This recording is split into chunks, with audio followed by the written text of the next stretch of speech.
Welcome to the latest episode of 5 on the Floor on the 5 Reasons Sports Network. Thanks for joining us on your favorite podcast app, on Apple Podcasts, on Android, Spotify, or the 5 Reasons YouTube channel. Also, make sure to subscribe to Off the Floor. We're at our biggest number ever at this point. This is where Heat fans are going to get off of other social media, to be strictly there with other Heat fans, and to comment on what's going on with the team. Plus, we check in there regularly. We post updates we don't put anywhere else, or I put them there first.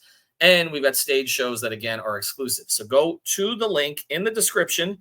You'll see it for the Discord. Click all the way through. You'll bypass the $1 Apple upcharge and pay the $2.99. You got to make sure you do that. And then you can cancel that at any time if you don't want to continue. But check it out. It's Off the Floor. That's our Discord server. Also, check out the great sponsors of the 5 Reasons Sports Network. Includes Underdog. Underdog, place to cash all your takes during the football playoffs, which players are going off and which ones are ice cold. Lots of interesting quarterbacks are in there right now, so you can play them up, you can play them down, the running backs, everything else that's going on this wild card weekend. With over 5 million happy players and 2 billion won, Underdog makes it fun and easy to cash in on all your favorite athletes' performances, even when the Dolphins are not going anywhere in the playoffs again. So check it out. Underdog, it's the code 5. It's the code 5, and you can get up to $1,000 in bonus cash instantly. Again, the code 5, FIVE. Underdog, best place to play pick'em. Must be 18 years or older, 19 years or older in Alabama and Nebraska, 19 years or older in Colorado for some games, 21 years or older in Massachusetts and Arizona, and present in the state where Underdog Fantasy operates. Terms apply. Void in Colorado for some games. If you're concerned with your play, call 1-800-GAMBLER. Visit www.ncpgambling.org. And now, today's episode. Down to Biscayne. Yikes. 5 on the floor, ride for my dogs. Where here's the thing, you can check the score. Hustle hard, couple scars, wearing bubble frogs. Just like Butler said, you in trouble, y'all. Kept the floor playing, got it all banned. Y'all seen the block, stop with one hand. And Pat, we trust. You sound scared. It's about have the guts, we're here to bring the heat. Y'all can hang it up. Welcome to 5 on the Floor, a daily insider show on the Miami Heat and the NBA, featuring Ethan Skolnick, Greg Sylvander, Alex Toledo, Brady Hawk, and others from the 5 Reasons Sports Network. Also, make sure to subscribe to Off the Floor for the most heat anywhere.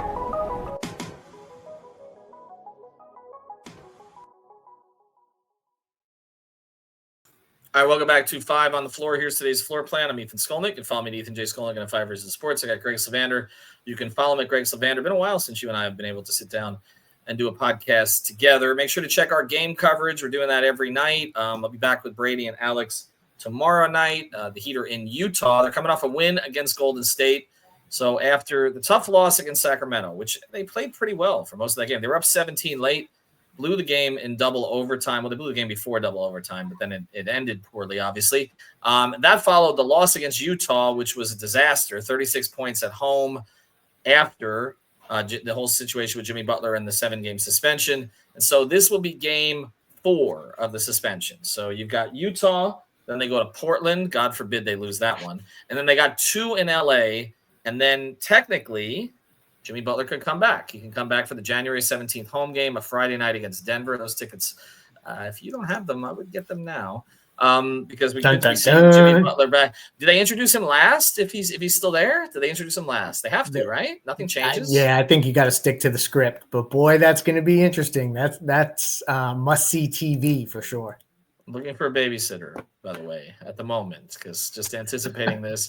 Or maybe he wouldn't start. I don't know. I mean, we'll talk about it more as it gets closer if he's still on the team. But maybe he wouldn't start and they bring him off the bench. I mean, it's going to be a couple of weeks since he's been on the court. And we saw the last time he didn't seem to want to exert much energy. So we'll see if he's fully healed from his stomach ailment at that point and his lack of joy. So anyway, let's reset where things are at. But what I want to talk about, too, is the team on the court right now, because we've gotten away from that lately with the exception of the game pods. I can tell you, and now this is, what are we today? Wednesday night. There was really nothing new today.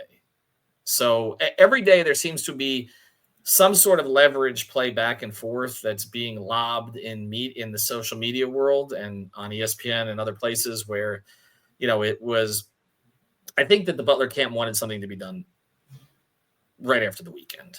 I know. Sure. Okay. It wasn't.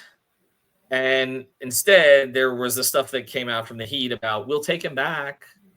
on January 17th, we'll take him back. Okay. I mean, he's still going to be under contract. The unpaid suspension is over. Of course, at that point, if he's still on the team, if he hasn't been traded, we don't have any good offers now.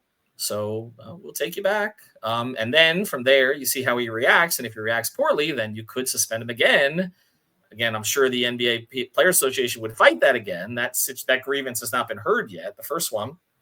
But you could then suspend him without pay again and see what happens. Again, if he acts out, if he makes things quote unquote untenable, which is what the Heat said he did the last time. Again, I'm quoting their perspective on it. It's not mine. I mean, I don't know what happened behind the scenes, not totally. And obviously that may be arbitrated here where we get a little bit more information about it.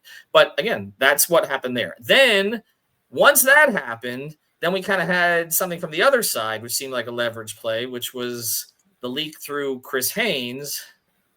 And also, I guess Kevin O'Connor reported something. Yeah, on Milwaukee and Memphis. Milwaukee and Memphis, that he wouldn't go to either of those two places, which were two of the places that had been out there a lot in the previous 24 hours. Two places we talked about a lot with Evan Cohen here on the podcast, and that suddenly he would not go to those places. So it seemed like a leverage play. Now, I know people speculated the Heat were close to a trade with one of those teams, specifically Memphis. I don't have any information to that effect. Because neither do I. I don't think that they were. I think that's a lot more dot connection than reality. Agreed. Okay. And so I can kind of tell which accounts don't really have any information because they're kind of dot connecting there. And then they're sort of forgetting that they said that after the fact. But I don't get the sense they were close to anything because essentially that, the Heat, the offers suck. The offers suck. Like the offers are so bad, according to what's coming out of there, that like, they're not even going, there's not much up the chain you can go. Okay. From the person who would be fielding those offers, but they're not even getting there because there's really nothing to talk about because essentially every team that has some interest in Butler seems to be just trying to dump their bad contracts on the Heat, assuming that they're too uncomfortable being uncomfortable. And because they've already suspended him once and he may act out again, that they just will take anything at this point. And they're like spam emails. Basically, right. Yeah. Which I have, by the way, I noticed I have 1,100,000 emails in just one account. I mean, maybe insane. I should clean those. How many unread? All of those from Eternal Bast. No, I'm just kidding. I love you, Eternal. He's going to be listening to this at 7 minutes and 28 seconds into the podcast. No, I read everyone. I just send them to junk. But yeah, so anyway, that's where we're at, is that the Heat are at least projecting that there's nothing out there right now. Nobody's making a big push. And then the other part of this, I guess the only thing that came out today of any real significance was Brian Windhorst, reporting essentially that Bradley Beal, the agent, Mark Bartlestein, who of course is not just Beal's agent, but is also the father of a Suns executive. And so I had speculated that a Bulldog agent like Bartlestein, which is what he's known to be, he's dealt with the Heat for years, Brian Grant, PJ Brown, lots of players he's had with the Heat, that a Bulldog agent like that would never convince his client to give up something as precious as a no-trade clause if he didn't want to. But maybe if he has a family member in a front office, that maybe that might play into it. And I guess maybe Bartlestein wanted to shoot that down. I don't know. I'm just speculating. But it came out today that Beal that essentially he's not being pushed in any way to get rid of his no-trade clause, and he's not going to. Unless it's, I guess the quote was, a perfect situation, which does not seem to be Detroit, which is one of the teams that was speculated in a three-way deal. So I've said, Greg, Beal, and we're going to get to the Heat team in a second, but Beal holds the cards here. If Jimmy is insistent on getting to Phoenix, which the tea leaves suggests that he has been, whether you go all the way back to the Shams report, who, again, Bernie Lee is agent united, but the Heat believes somebody else in that camp might have thrown that out to Shams or got that out there some other way. And you go through some of the Twitter accounts of those close to Jimmy, where there was a lot of Phoenix conversation right after the Phoenix Suns visited Miami in December 7th.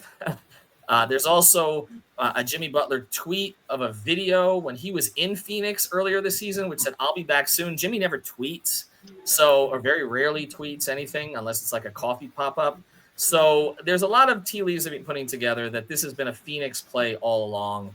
And so then you get Memphis and Milwaukee out there, and you've got another of Jimmy's, I guess his cousin, said, "Well, have you ever been to Memphis and Milwaukee?" So it's all kind of pointing to the fact that, like, this has been somewhat orchestrated. I don't know from which direction it's been orchestrated, but essentially the idea is Phoenix has an owner who's willing to basically spend anything, even if it's not smart. He has a contract in Bradley Beal that they clearly don't want anymore. They're treating Bradley Beal like Milton from Office Space, where they're hiding his stapler, trying to make him as angry as possible, I guess, so that he'll leave. And so all of these things are coming together that, like, it's Jimmy at this stage, it seems to be Phoenix or bust. And the Heat are basically saying, okay, well then, I mean, bust. We're not taking Bradley Beal, bust, right? Unless he could go somewhere else. So before we get to this current team, do you envision anything appearing in the next? I mean, we're talking about before the 17th, so today's the 8th, right? We've got basically a week, a little over a week. Do you think anything's going to happen at this point? It doesn't feel like it. It feels, and everyone you talk to, there's nobody projects confidence in there being a package out there. I think that there's, and shout out to Wes Goldberg from Locked On Heat. He tweeted the packages that Jimmy Butler went for when he was traded from Minnesota to Philadelphia, and then also the trade to Miami. And like, it's Robert Covington in the second round pick, and then Josh Richardson was obviously involved in the deal with Miami. He has a way of depreciating his value. And now the Chicago one, though, Greg, just to say, the Chicago one, actually, Levine went the other way. That's the only. I know I saw Wes's tweet, but remember, I meant from Minnesota to Philadelphia. If I said Chicago, I know that, but I'm saying I know Wes was correct in his tweet, but I'm saying he left out the one before. That's true. That was a legitimate trade. That was a legitimate trade. It was Levine and somebody else that went over. But anyway, to your point, there has not been a lot traded for him in the past. No, and so I think that we're at a spot where the Heat are going to wait, and they're okay with being uncomfortable, even if there's fans like me. Maybe I'm getting soft in my old age, but like I don't want to be uncomfortable. The way that presser felt, like, and I wasn't even in the so room. Much fun. But I guess I have to embrace it, right? Because that's kind of what the organization is saying in this, is that they're just going to embrace the now and whatever that is, and they're going to just accept what is in this moment, and they're rolling with it. And I guess I commend them for taking that stance, because it's easy to probably make a bad deal, to your point about like this whole bit thing has been, and I agree with you that they shouldn't make a bad deal. But man, I just can't picture him back in the locker room. So I think that there is a chance that maybe there could be one more moment of maybe coming back to the drawing board, seeing what's available. We could talk about like what would be the best thing, like go get the best point of attack defender money can buy and just live with and expiring contracts and live with it. But it doesn't feel like there's going to be something, and that's going to make me wrong, because I did not think we would make it back to that Friday night in Miami against Denver with Jimmy Butler, having the chance to play. I don't know if that will actually materialize, if they'll send him away again. He may not want to be, they said he was going to be available and he was going to play, but they've advanced it since that, and they made it a little bit louder. I mean, there's people in my office that walk up to me that have nothing to do with the NBA that said, oh yeah, you guys are probably talking about Jimmy Butler right now. Like, it's made it into the mainstream of what's going to happen with Jimmy. The whole league is watching the Heat. So it's a little embarrassing. And so I'm happy they're not caving. That's why they're in the positions that they're in. Because for me, I would have wanted to get this over with before next Friday. Well, the public's on their side. I mean, that's where we're at. I mean, I pulled it again today, and we're up to 2,700 votes, and 79%. I said, who's more right in this situation at this moment? And 79% said the Heat. So there's a loud 21%, because they come after me because they think I'm on the Heat side on this. I wasn't necessarily on the Heat side on this in the beginning. I wasn't against them re-signing Jimmy Butler. You know that. They could not offer him more than that one extension, the ripping up the first year, give him an additional $3 million, and then give him the $58 million. So basically talking about an extra $61 million over the 2 years. That's basically what they could have done. I was like 60-40 against it. I wasn't like that strong against it. I could see both sides of it. But my preference was he plays hard, plays out the season, and they go into the offseason and they sit down with him and try to hammer out a 3-year deal, which they could have offered him at that point, for not the max per year, but for more overall money. And you basically give him the going away present, and he retires in Miami. And then you de-emphasize him as he goes forward. And especially if you've got Hero who's growing, or others, they're young players. We're seeing what Jovic is becoming. We'll talk about that in a second. then maybe the burden on him is not as great. They bring in other guys. That was my preference. That seems to be gone though at this point with the way that he's acted. So yeah, I was not in favor of just jettisoning him, and I'm not in favor. And I want to be clear on this. I'm not in favor of making a deal out of spite like Cronin did. That's my point of the difference here. That was Cronin's mistake. It's not that he wouldn't send him to Miami, even though he got offered something, and it wasn't even a full offer, but the potential of an offer there of like hero and picks and filler, even if that's all it was, is better than what he ended up getting, and better than what the Heat are likely to get offered for Jimmy now. So there's no excuse for Cronin making a deal out of spite, okay? And we can talk about those other first-round picks and everything, which he'll bundle anyway if he's still there. But the point is, that's not what I'm saying that the Heat should do. Trade him to some place like Washington or something where there's no chance to contend or anything, and there's no chance of him getting paid. And who knows why any of those teams would actually want to take him if they're not contending or not going to pay him. But I'm saying send him to a location he doesn't want to go. I'm not saying you do that. But what I am saying is you do not take a bad deal to send him to Phoenix just because he wants to go there. I'm sorry. That's where I draw the line. And I know people are going to say I'm being hypocritical about the Dame thing when I said send him to Miami. But Miami had pieces, reasonable pieces. Especially when you look at it now. Right. And I know people could be angry at Dame because he signed a 4-year contract and then bailed on it. But he also didn't have a way out of the situation. Jimmy has a way out. Just play out the season and opt out. Then if you're as good as you think you are, Brooklyn takes you into space, or you get the Heat to accommodate you with a sign and trade, which I believe that ultimately they would have done if they couldn't work out something with him. So for people, I know people throwing in my face the Dame thing. I'll have HP Basketball on Matt Moore because I'm friends with Matt, but he's come after me on this, the hypocrisy of it. No, I'm not saying be spiteful. I'm saying be smart, and they're trying to be smart. And it's like Evan said when he was on with us, Evan Cohen, and everybody should listen to that pod because it still applies on all the various possibilities. They've earned the right to say no and then live with the consequences. And if he came to them in the offseason, okay, he played out the season, played hard, and the Heat said, no, we got nothing for you. Then it's on them. Then it's on 100%. them. Like, yeah. Right?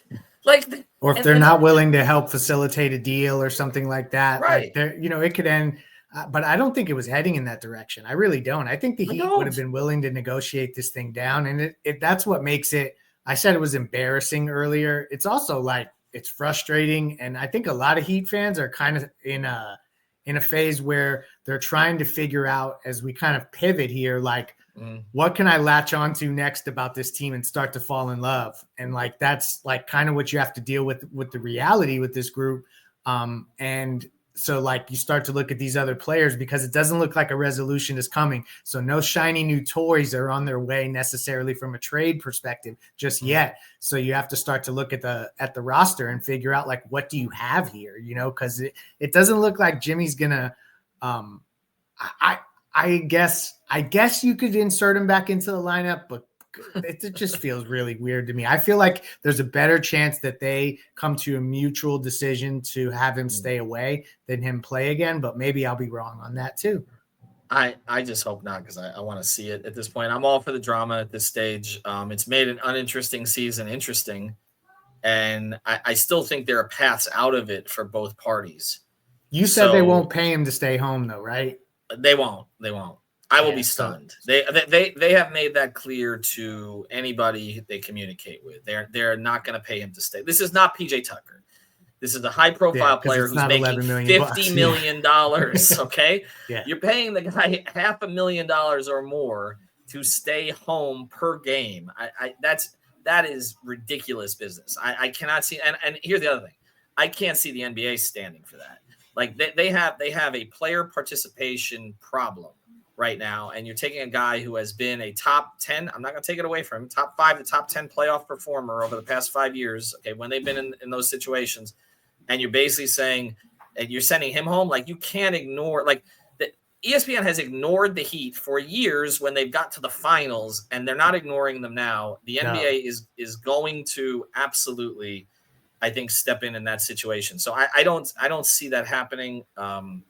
I think we're headed for a point where they're going to say, if they haven't made a trade by then, which is they still could make a trade, and maybe teams start to get a little antsier over the next few days and start to actually offer them something. But I think as we get closer and there hasn't been a trade and they basically come back. Look, here's the thing. People were like stunned that he was in the facility the other day, right? When the team was playing on the road. Mm-hmm. The Heat asked him to go. Which is interesting because a lot of people that asked me, and I didn't have the answer for it, was when he's suspended, is he suspended from going into the facility? And evidently not if they, want you there. No, they asked and he went.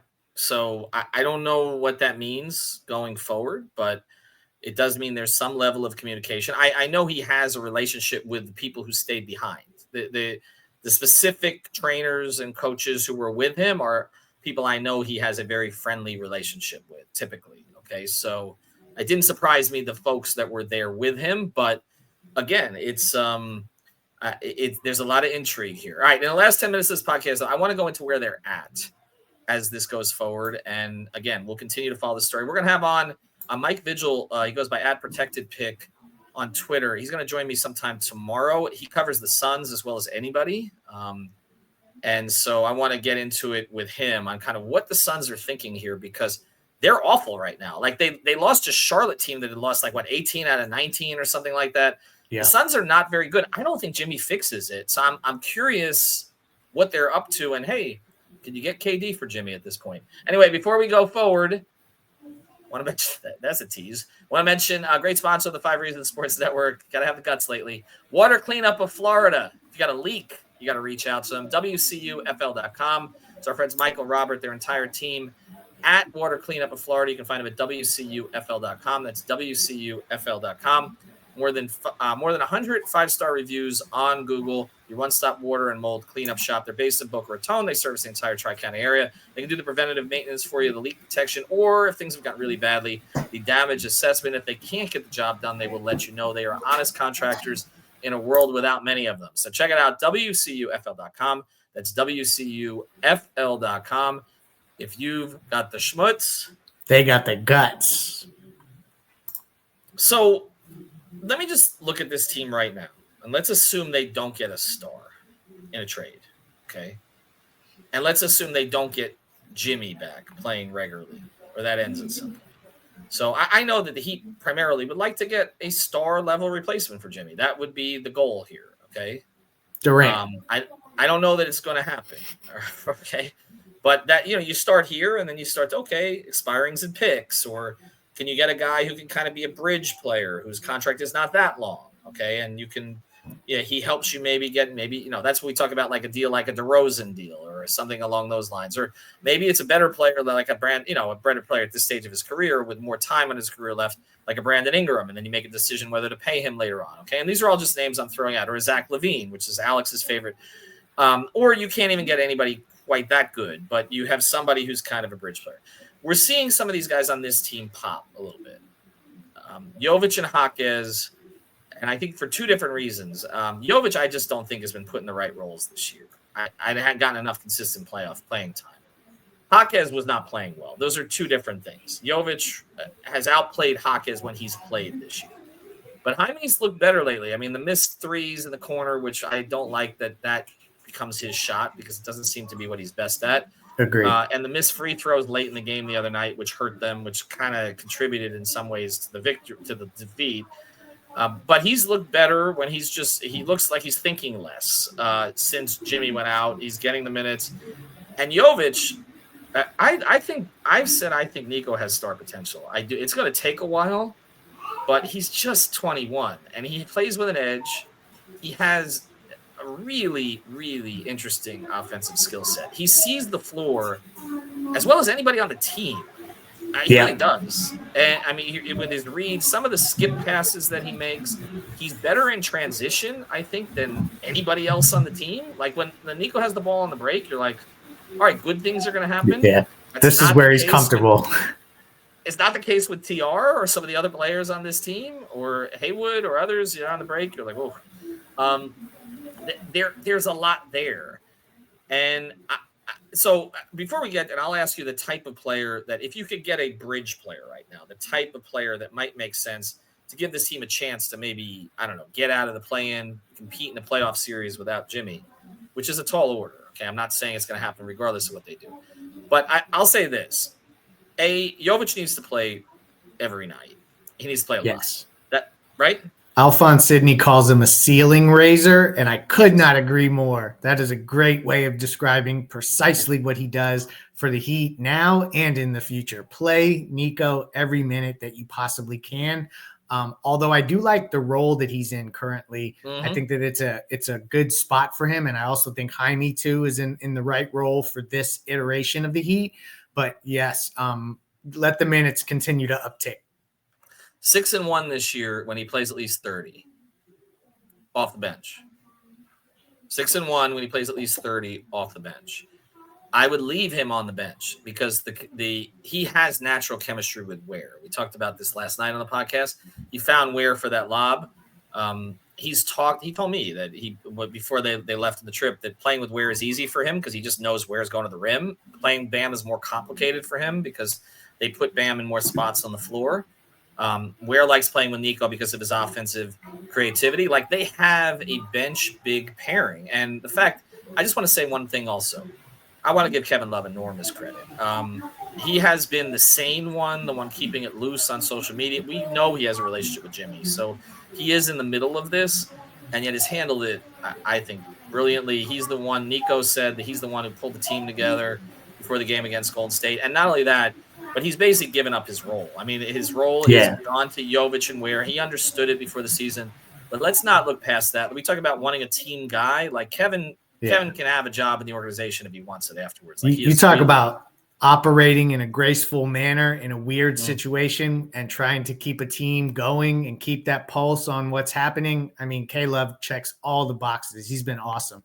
He has been. I mean, you talk about not having UD and needing somebody to step up in that kind of situation. Kevin does it differently, but much respect for the way he's handled it. But you have Nico and Ware playing together off the bench. I like that. Another guy. I understand this is not a young player, but to give them a chance to win, they're now, and Brady pointed this out last night, they're 6-0 this year when Burks plays at least 20 minutes. And he has made at least 50% of his threes in all of those 6 games. He needs to play regularly. They cannot be leaning into playing Rozier 32 minutes just to justify the draft pick or try to get value for him. I understand starting him if you have to. I would start Duncan. I would put Duncan back in the starting lineup with Hero. I would pair Duncan with Bam as much as possible. I've flipped on this because 2 years ago I was saying you got to separate them. Bam's too reliant on them. You know what? Bam needs him right now. Yes. Okay. You have natural chemistry. Don't make it any harder on Bam right now. No. And if that means Rozier is flat out of the rotation at this stage, which I think might have happened if Drew Smith had stayed healthy, I think you just do it. I think you put Duncan back in the starting lineup. You go Duncan, Hero, Highsmith, Jaquez, and Bam. Mm-hmm. You come off the bench with Ware, Jovic, Burks, and I think you try Rozier.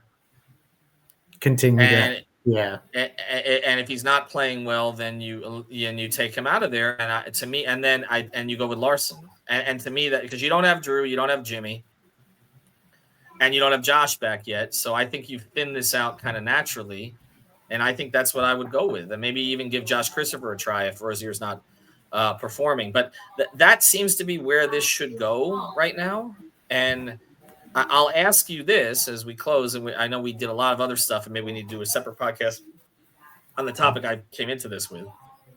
What is the type of player? If I was to say you get a player for Jimmy into that rotation, do you need a starter level player? And again, more important to me is the expirings, the picks, and all that kind of stuff, or giving yourself a chance for a real star.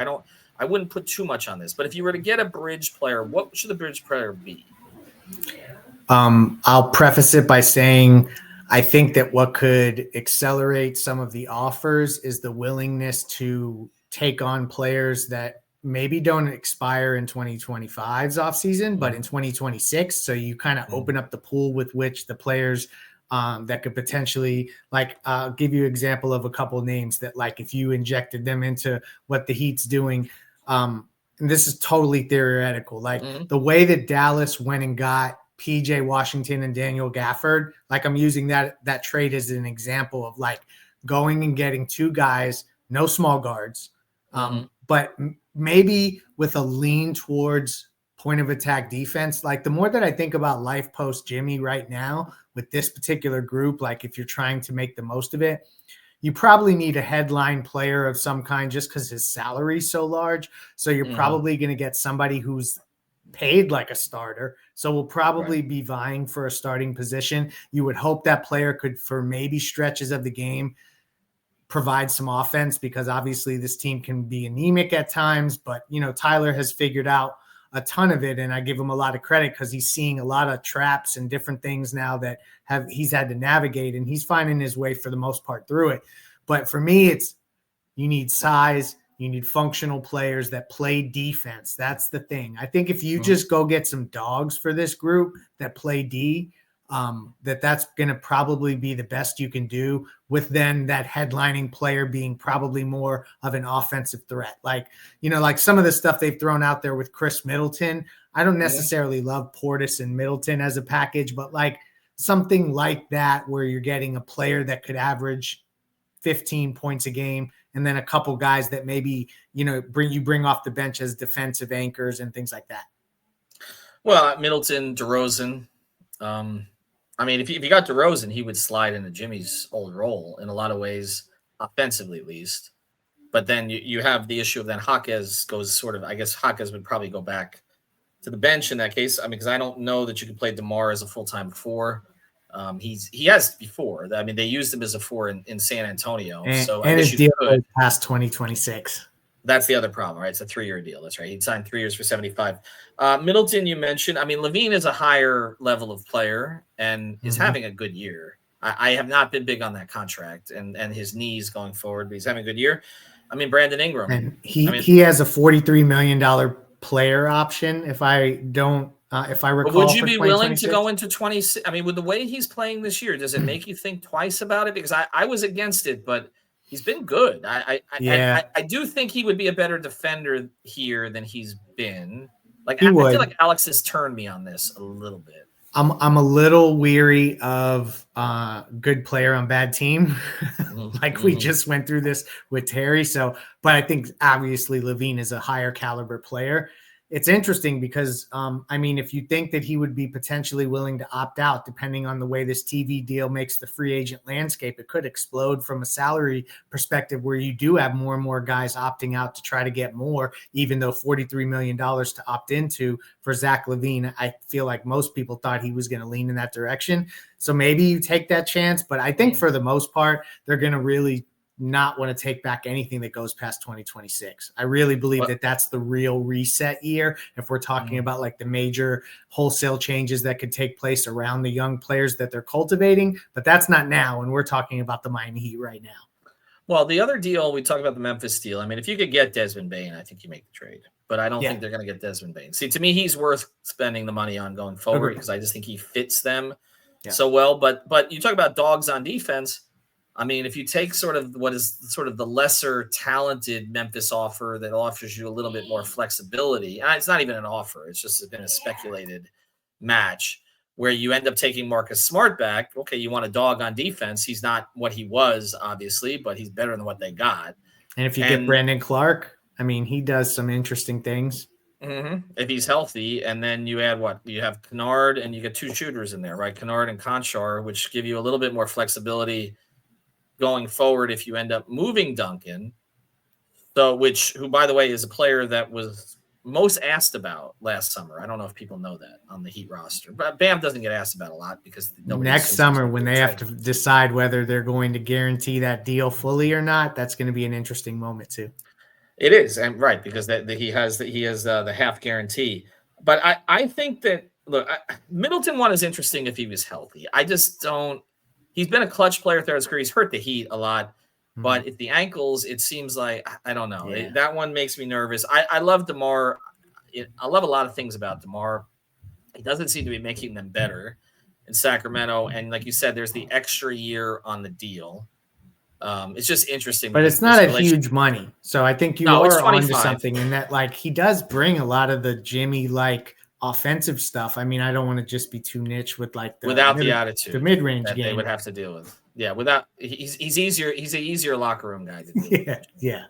But it just would be funny because Kyle didn't leave on the best terms, and that was his best friend in Toronto. And we know there's a relationship between Jimmy and DeRozan. DeRozan patterned his game after late career Dwayne. I talked to DeMar about it when he was in Toronto. So there's all these connections there. They have a relationship. I'd like to cover DeMar, but I don't know. I don't know if that's the direction that ultimately makes them some better. But they were in on him. It's just that they only had $5.2 million to offer, and they talked to Chicago about trading some contracts there. And if he did a sign and trade, but they weren't interested in anything. And they actually tried to get in on the other side of that deal, not on the DeMar side of the deal. So as we've talked about. So I don't know. I mean, would they, when I asked them this summer, would you be interested in DeMar DeRozan? Yes. Mm-hmm. Okay. But we have $5.2 million to spend. So it's not, I mean, they considered adding DeMar with that 5.2 if he'd taken it, which again, you got 5 times as much. Yeah. But, to add to a team with Jimmy already, even though you were heavy in the mid-range, it just would be funny if they add like the ultimate mid-range specialist of this generation to replace him completely away with the mid-range and basically not having Jimmy and Bam shoot mid-range jumpers anymore, or Tyler for that matter. So see, there is a part of me as we close that as much as I understand that because of Jimmy's robust $48 million in the way the money moves, you're probably going to get back a starter level player for him. I kind of am embracing the idea of Jaime sliding into the Jimmy role more and more and figuring that out. And obviously there's going to be bumps along the way. Nico staying in his role. I want to embrace the youth. I think that that's something that Heat fans probably would enjoy the opportunity to do that. As long as obviously they remain competitive. And for right now, I mean, as we sit doing this show right now, they're within striking distance of the 5 seed, which is in the thick of the Eastern Conference. I know people are going to not like the fact that one game above 500 usually does not make a playoff, like a 5 seed. It usually makes an 8 seed. But this year, that's where you are, and that's the landscape. So they, as much as this has gone sideways, they are still not in the play-in as we speak now. It's insane considering Spo blew a game by himself. Fans will say there's more than one, but the Detroit game, the timeout, right? Yeah. Jimmy basically tanked a couple of games completely. There have been other games. The Sacramento game, right? Sacramento, there were huge leads blown. 17. You lose at home by 36 to Utah, and you are still – this is what we said. Like, the East does not let you drop. It's crazy, and that's why this whole idea of tanking and keeping the pick – there's still too many good players on this roster to end up in the lottery. There just are, even without Jimmy, if you don't add anything. And I think that's their they play too hard. Too. Right. That's what, I talked to Nico about that, and we will close here. Thanks, Water Cleanup of Florida, WCUFL.com, and also Underdog, use the code 5. Talked to Nico about that, and he's figured this out at age 21. He says, we can't tank. I said, why? He says, because Spose gets you playing like a maniac on defense. So he's like, we're going to end up winning games by accident. And he's right. It's just not, but then there's also games that Eric has made some odd rotation decisions, like not playing Nico or Duncan at the end of that game against Sacramento the other night and burning that other group into the ground, and they come up with a loss. So the fact that they're over 500 and out of the play-in right now with everything that's gone wrong is a little nuts. Anyway, all right, thanks for joining. Greg and I finally got together on this one. We'll have more of our guest podcasts coming up here shortly, and also check out our other feed, NBA on 5 Reasons feed from around the NBA. We have a Sixers concept on there, a Celtics concept on there, a Nuggets concept on there, and actually I'm going to go on with Brian Fonseca, who does a lot of hosting over there. And we'll get into the Jimmy situation. He has a different perspective on it. So that's going to be exclusive to that feed. So you'll see me tweet it out. Make sure you sub there as well. Have a good one. Thank you for listening to the 5 on the Floor on the 5 Reasons Sports Network. After all, someone needs to listen to my dad. Thank you.